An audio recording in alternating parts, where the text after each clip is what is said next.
बस इतनी सी बात थी। लो भाई, आगे लो।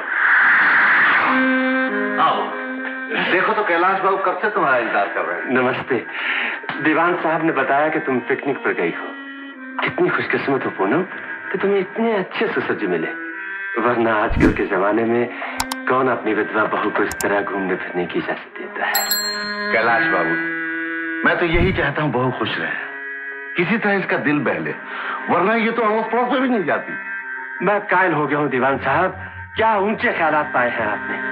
आने की तकलीफ कैसे की? देखा दीवान साहब, मैंने कहना था अभी तक नाराज होगी। खैर, मैं तो अपना फर्ज पूरा करने आया हूँ, और वो भी माधवी के नाम पर। भूल गई? माधवी, मेरी धर्म पत्नी, तुम्हारी बचपन की सहेली मधु। उसका खत आया है, लिखा है आंटी की तबीयत बहुत खराब है, बहुत जिद की है कि तुम्हें वापसी में साथ लेकर आऊं। मुझे कहीं नहीं जाना। फिलहाल तो ये नहीं जा सकती, इसकी सास जी भी नहीं है और मेरी तबीयत ठीक नहीं रहती। ओह, मैं तो भूल ही गया था। खैर कोई बात नहीं, फिर कभी देखा जाएगा। हाँ, एक मामूली सी सोने की जंजीर भेजी है मुन्ने के लिए, माधवी ने, मेरी धर्म पत्नी ने। अरे भाई, इसकी क्या जरूरत थी।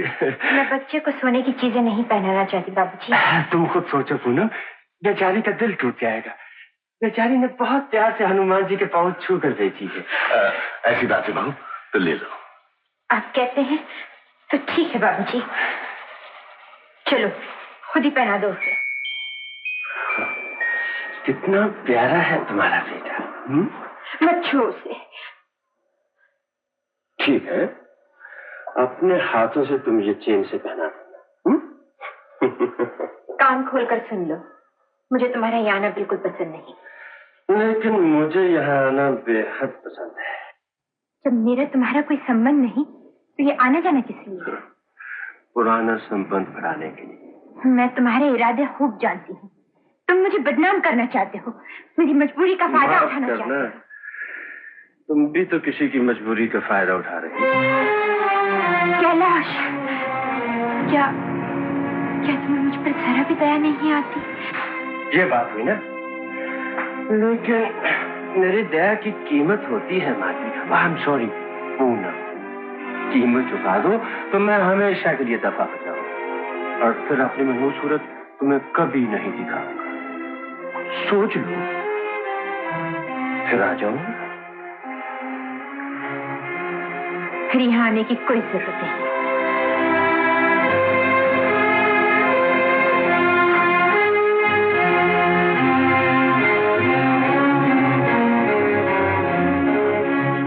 मेरे पास सिर्फ 5,000 रुपए हैं, किसी की अमानत, लेकिन। शुक्रिया। यकीन मानो, अगर मुसीबत में न होता तो कभी तुम्हें तकलीफ नहीं देता। सोचता हूँ तुम कितनी ग्रेट हो और मैं कितना सलीम। अब तुम जा सकते हो, अपना वादा न भूलना।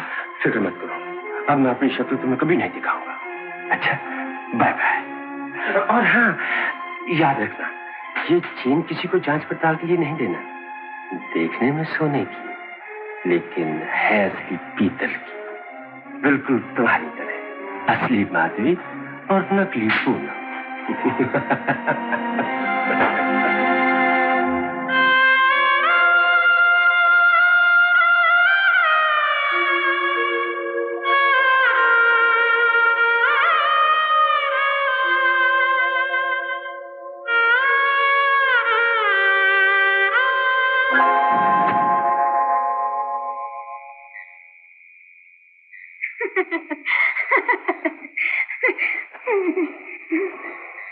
हंस के है ये दोनों?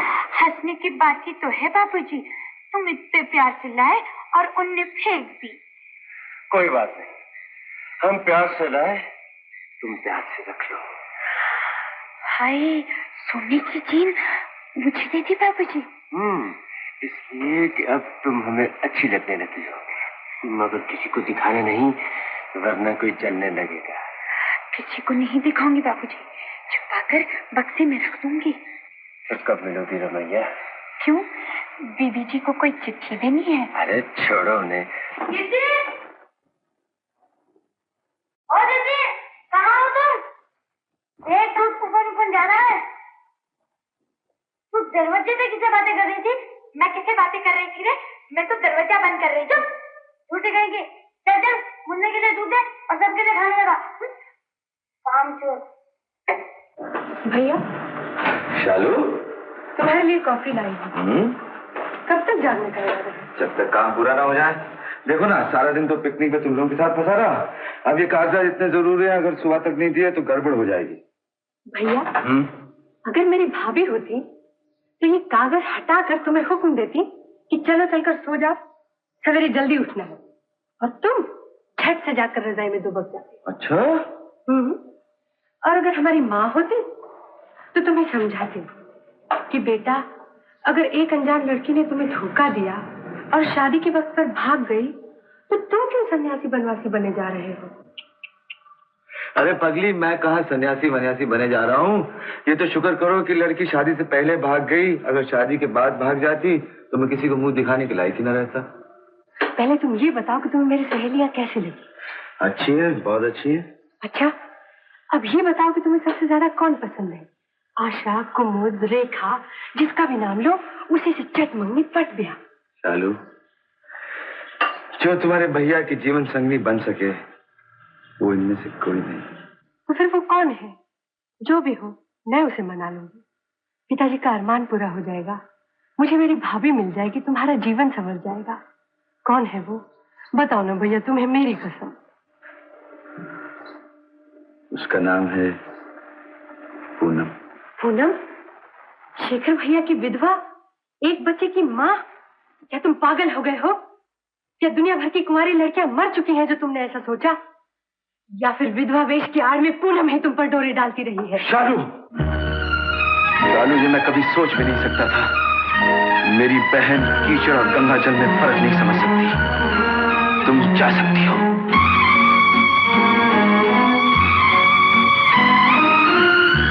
आपने मुझे बुलाया बाबूजी? हाँ बेटी, इंश्योरेंस की पॉलिसी के कागजात। पॉलिसी के कागजात? शेखर की ₹1,00,000 की पॉलिसी तुम लोगों के पुराने पते से लौट कर आई है। ये जहां जहां निशान लगे हैं वहां दस्तखत कर दो। मैं दस्तखत कर दूं? हाँ, तुम्हारे नाम तो है। तो क्या हुआ, आप उनके पिताजी हैं, आप ही दस्तखत कर दीजिए। बेटी, सरकारी मामला में ये सब नहीं चलता। लेकिन वो बात ये है बाबूजी कि मैं जानता हूँ बेटी तुम्हारे दिल पे क्या गुजर रही है, लेकिन दस्तखत तुम्हें ही करने होंगे। लो, दस्तखत करके ड्राइवर के हाथों कमल के पास भेज दो। उसकी वहां जान पहचान है, काम जल्दी हो जाएगा। लो।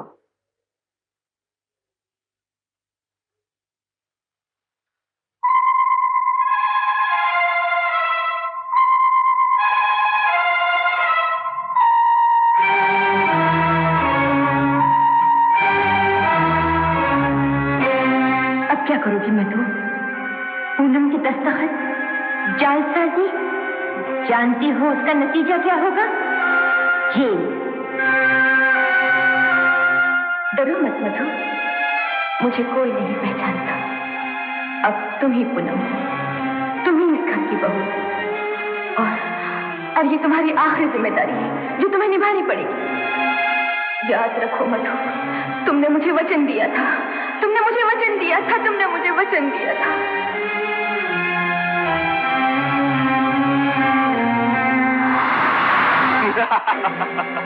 ये बात हुई ना मधु, सॉरी पूनम। मैं सिर्फ इतना चाहता हूँ कि जो दाव आज तुमने मारा है उसमें भी आधा हिस्सा मेरा है। तोड़ दे मजबूरियों के बंधन, तेरी मंजिल तेरे देवता के चरणों में ही है। मैं सब कुछ सच सच बता दे मधु, और कर ले अपनी जिंदगी का आखिरी फैसला।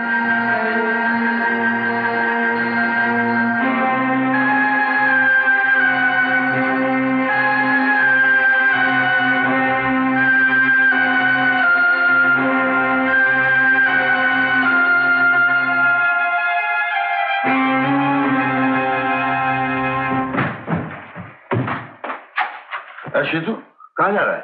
जी बापूजी, ये कागज दिए हैं बिप्पी जी ने, जाके ड्राइवर को देख के आता हूँ। हाँ हाँ, इंश्योरेंस के होंगे। क्या देखो तो, बहू ने ठीक जगह दस्तखत किया है नहीं।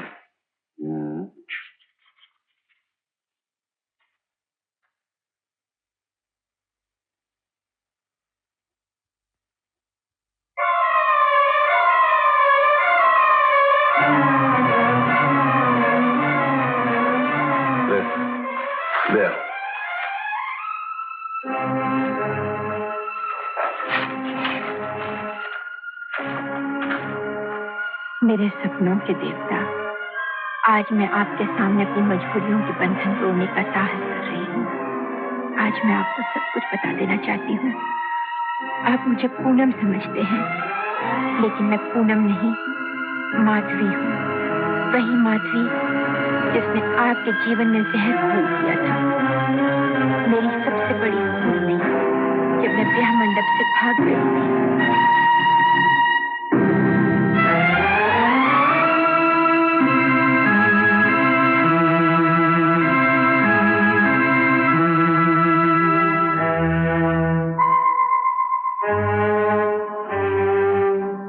बाबूजी, आपका खाना तैयार है। मुझे भूख नहीं लगी। क्या बात है, आपने सवेरे भी कुछ नहीं खाया? इच्छा न थी। कुछ और बना दूं? नहीं, मैंने फैसला किया जब तक कि मैं जिंदा हूं, अपने लिए किसी और को तकलीफ न दूं। जाओ, तुम आराम करो। ये आप क्या कह रहे हैं? आपकी सेवा करने में मुझे कोई तकलीफ नहीं होती, खुशी होती है। आइए, कुछ खा लीजिए। आइए ना, आइए, बैठिए।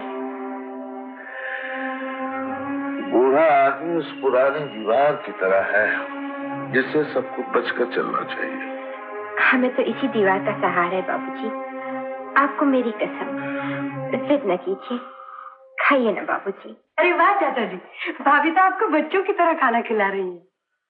मुझे भूख तो नहीं थी, मगर जबरदस्ती खिला रही है। चाचा जी, आपके इंश्योरेंस के कागजात आ गए हैं। उन्होंने एक नया फॉर्म दिया, इस पर आपको साइन करना होगा। मुझे? जी हाँ, इनकी सिग्नेचर वेरीफाई करने के लिए, क्योंकि उनको हमेशा डर लगा रहता है कहीं पैसा गलत आदमी को न मिल जाए। इतना सब कुछ करने के बाद भी अक्सर रुपया गलत आदमी ही ले जाते हैं। मैं चाय लाती हूँ। नहीं नहीं, हम चाय में नहीं पियेंगे, हम तो आपको लेने आए हैं। मुझे? हाँ, आज गांव वालों की बस्ती में होली का त्योहार है, बड़ी धूमधाम से मनाया जा रहा है। शालू की सहेलियां आ रही है, उनकी जिद है तुम्हें भी आना होगा। लेकिन मैं कैसे जा सकती हूँ? क्यों नहीं भाभी? शालू, मैं तुम्हें ठीक कहा था ना, ये इनकार कर देंगे। नहीं, ये बात नहीं है। बाबूजी घर में अकेले हैं और फिर... ओ चाचा जी, आप तो जानते ही हैं कि हम लोग कल चले जाएंगे। भेज दीजिए ना भाभी को। मैंने कब रोका है? ये घर की बहू है, अपनी मर्जी की मालिक, जहाँ जाना चाहे जाए। ओह थैंक यू चाचा जी। आइए भाभी, जल्दी से तैयार हो जाइए।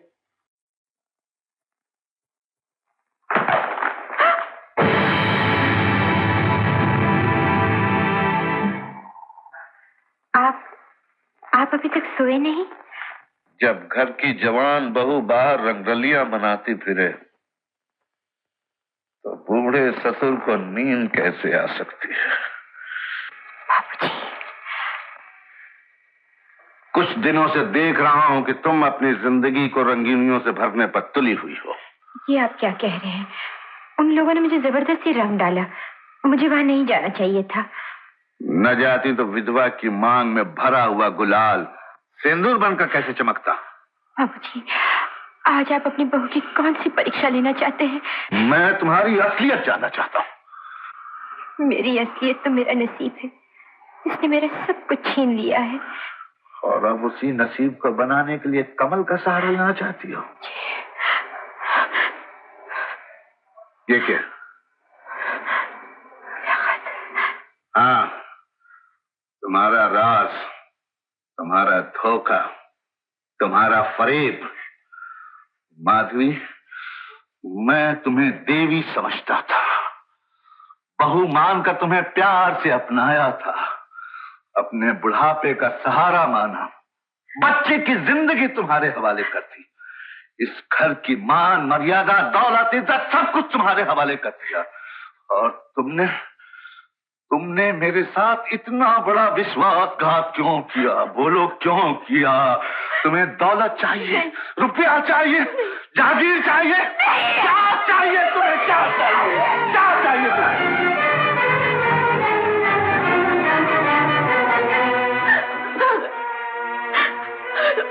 होली मुबारक।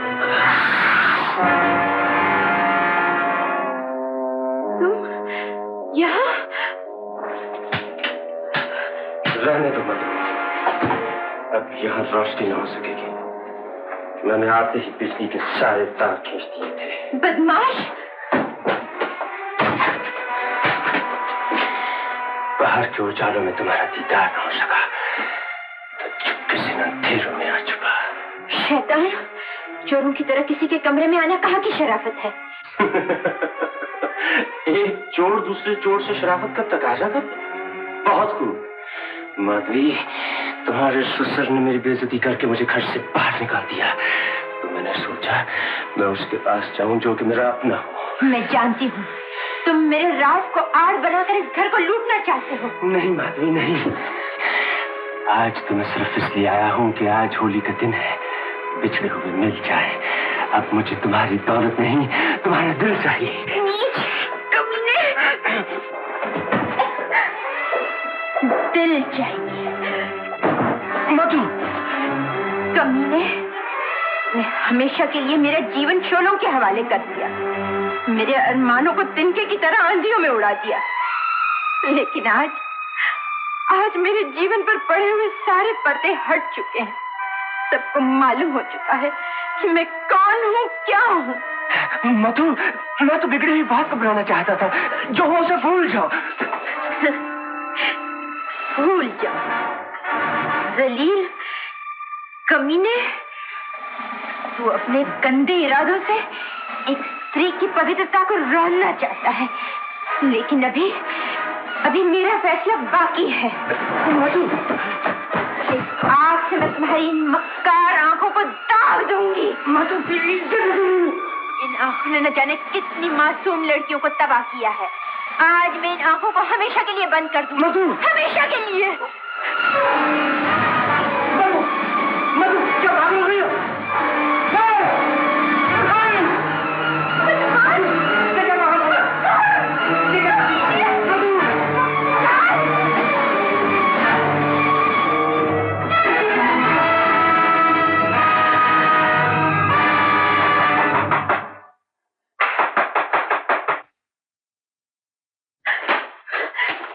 क्या हुआ? क्या बात? कुछ नहीं, कैलाश आया था। कैलाश? उस कमीने की इतनी हिम्मत? मैं भी पुलिस को फोन करता हूँ। नहीं बाबूजी, घर की बात घर में ही रहने दीजिए। बीवी जी, मुन्ना चौक के जाग पड़ा, चुप्पी नहीं हो गई है। मेरे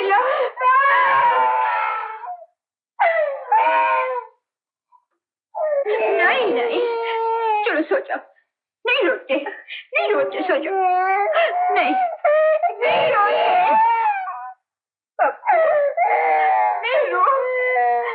नहीं रो पप्पू, नहीं रो।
घर से जाने की कोशिश करोगी। लेकिन मैं यहाँ से कुछ ले नहीं जा रही हूँ। आप खुद ही देख लीजिए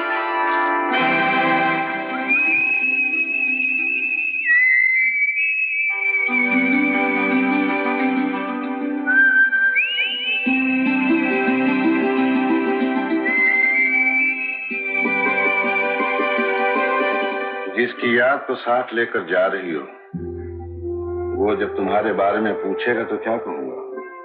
जी। जब मुन्ना तुम्हें पुकारेगा, शेखर की माँ जानना चाहेगी। जब लोग पूछेंगे बहू कहाँ चली गई, क्यों चली गई, तो क्या जवाब दूंगा? कह दीजिएगा जो असली थी वो मर चुकी है, जो नकली थी वो भेद खुलने पर भाग गई। लेकिन लोग यकीन नहीं करेंगे, कहेंगे बदनामी से बचने के लिए बहू पे इल्जाम लगाया, झूठी कहानी सुना दी। फिर मैं क्या करूं? मुझसे अब सहा नहीं जाता, मैं मर जाना चाहती हूँ। मर तो तुम उसी दिन गई थी जब पूनम बनकर इस घर में आई। लेकिन वो नाटक खत्म हो चुका है बाबूजी। नाटक खत्म हो चुका, लेकिन जिंदगी अभी बाकी है। अब जिंदगी में जिंदा रहने के लिए बाकी क्या रहा है? सब कुछ वही है। वही मुन्ना है जिसे माँ की ममता की जरूरत है। वही सास है जो तुम्हें बहू मान कर तीर्थ यात्रा कर रही है। और वही ससुर है जो आज अपने खानदान की मान मर्यादा को बचाने के लिए तुम्हारे सामने हाथ फैलाए खड़ा है। बाबूजी, आज माधवी को नया जन्म देने की कोशिश मत करो। पूनम बनकर आई थी, पूनम ही बनकर। बाबूजी, आपने मुझे माफ कर दिया। उठो बहू। अब मैं कहीं नहीं जाऊंगी, कहीं नहीं जाऊंगी।